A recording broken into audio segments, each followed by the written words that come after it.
one project we hear you will not return to is season 18 of Grey's. Does your stance remain the same? Will you not return? And going into season 18, it's nearing the amount of time that the same time that I've been off of the show. Yeah. So it really speaks so highly to how the show really has really found a place in people's hearts, and that I'm so happy to have been a part of that. And as an artist, all I can offer is to come along to the things that I'm doing now, and hopefully people will like it.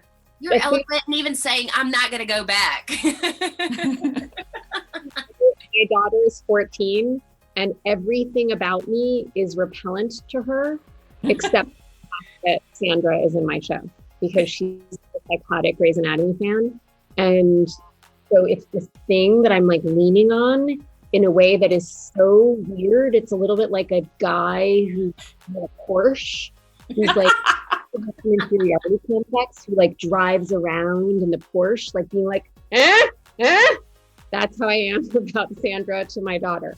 Tell me what to do. You're going to apologize. I'm so sorry. Oh my God, not to me, dumbass. I am the chair of the department. Let's shake this place up.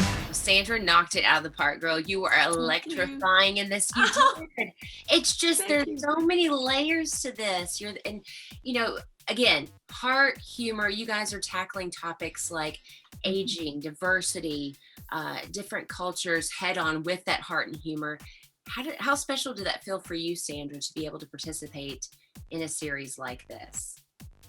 It's just, there's a quote from Babette's Feast, which is something like, throughout the world, there is one long cry from the heart of the artist, which is, give me the chance to do my very best. And I absolutely feel like Amanda gave me that chance. And it's to be able to play something as complex and also in an arena that I am interested in, exploring the ethnicity and the culture of the character. Because honestly, as an actor of color, you know what I mean? We're slow on that. We're slow on that part of the storytelling. That what makes us full characters is that you're going fully into not staying there. It's not a pointed thing, but it's a living, breathing part of our life as women of color. We're not stomping around announcing it. It just is a part of our life. So when it is a part of your life, the way that you talk to another woman of color is different than the way that you talk to your dad, who might speak another language. You know what I mean? It's all different. So just to be able to honestly fire on all levels was a great privilege. Amanda, I mean, what an exceptional job here. What exactly sparked the concept for this project, for the series? I'm going to embarrass her, but Sandra was my muse.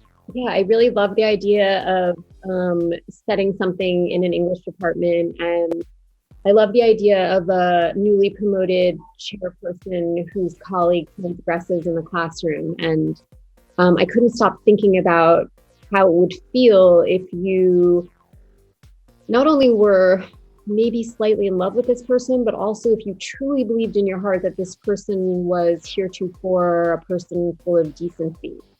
And yet you're supposed to be the harbinger of change in culture. And I was really excited about putting women in this sort of terrible position. Yeah, I mean, there's so many different positions, so many different elements and facets of the story. It's fascinating. It's got heart, it's got humor.